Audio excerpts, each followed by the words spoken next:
मथुरा से 22 किलोमीटर दूर विद्रुवन, जहाँ बलदेव नगर बसा हुआ है, यहीं पर माता रोहिणी ने बलभद्र जी को प्रकट किया था और भगवान बलभद्र जी का विवाह माता रेवती के साथ हुआ था। और यह जो प्रतिमाएं आज प्रत्यक्ष हैं, यह बैजनाथ के द्वारा स्थापित की गई थी, जो कालांतर में लुप्त हो गई थी। और इस वट वृक्ष के नीचे से श्री कल्याण आचार्य देव द्वारा प्रकट की गई और एक छोटे से मंदिर में स्थापित कर दी गई थी। यह मंदिर आज भी प्रत्यक्ष रूप से दर्शनीय है और इसके पास ही एक नौबत खाना बना हुआ है, जो मुग़ल शासकों ने बनाया था।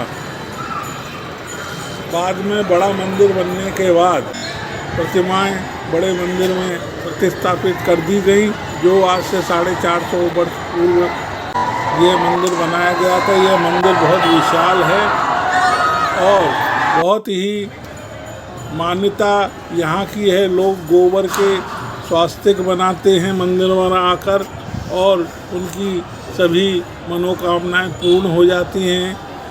यहीं भगवान का रसोई घर भी है और पीछे बहुत बड़ा कुंड बना गया है, जो इस मंदिर के लिए ईंटों का निर्माण किया गया था, यहीं की मिट्टी से किया गया था।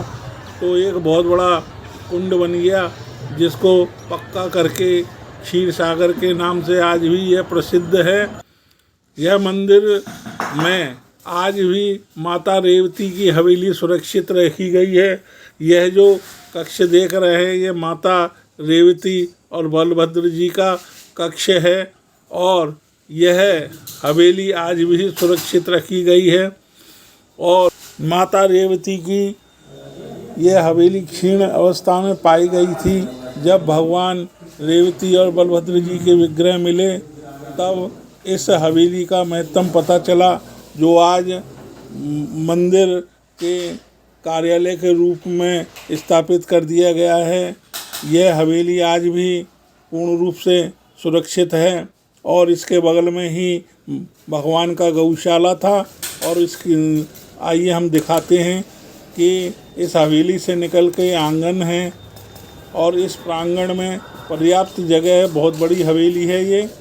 और इस हवेली से निकलते ही बाहर मंदिर भी है, जो गुप्त रूप से छुपा कर रखी जाती है, भीड़ भाड़ पसंद नहीं की जाती है, इसलिए इसको बताया नहीं जाता है कि ये माता रेवती जी की हवेली है, नहीं तो यहाँ भी भीड़ लग जाएगी। और सामने ही मंदिर है और इसके बगल में ही गौशाला थी, जहाँ माता रेवती अपने गौए की थी। और इसके बगल में एक बहुत बड़ा रसोई घर भी है, जहाँ माता रेवती भोजन तैयार करती थी। आज भी यहाँ भोजन बनता है और हजारों आदमियों को यह भोजन मिलता है। मंदिर के अंदर प्रसाद के लिए अलग रसोई बनाई गई है और ये बाहर के तीर्थयात्री जो श्रद्धावश भोजन बनवाते हैं और ब्राह्मणों, साधुओं, संतों को, तीर्थयात्रियों को वितरित करते हैं। यह वह भंडारा है जो रोज़ अनवरत चलता है और हजारों तीर्थयात्रियों को यह वितरित किया जाता है। वैसे भी ठाकुर दाऊ जी महाराज के प्रसाद को बहुत महत्व दिया जाता है, अमृत तुल्य और दुर्लभ माना जाता है। मंदिर बहुत विशाल है और यहाँ जो पकवान बनते हैं वह मौसम और त्योहारों के हिसाब से अलग अलग व्यंजन बनाए जाते हैं।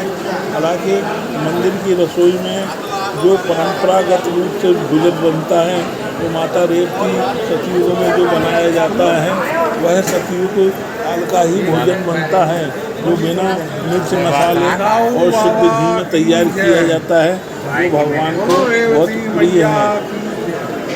मंदिर के अंदर बहुत से श्रद्धालुओं की भीड़ हमेशा लगी रहती है और से यात्री आकर सवेरे दर्शन करते हैं। सबसे बड़ी बात यह है कि यहाँ सिर्फ भगवान के दर्शनों से ही मनोवांछित फलों की प्राप्ति हो जाती है।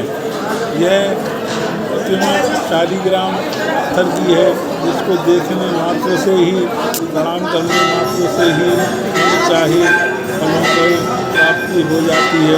सुबह शाम आरती के समय बहुत भीड़ होती है और दोनों टाइम यहाँ प्रसाद वितरित होता है।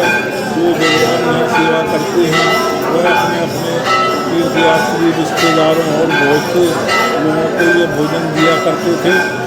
जब देश गुलाम था सभी क्रांतिकारियों को भोजन यहीं से मिलता था या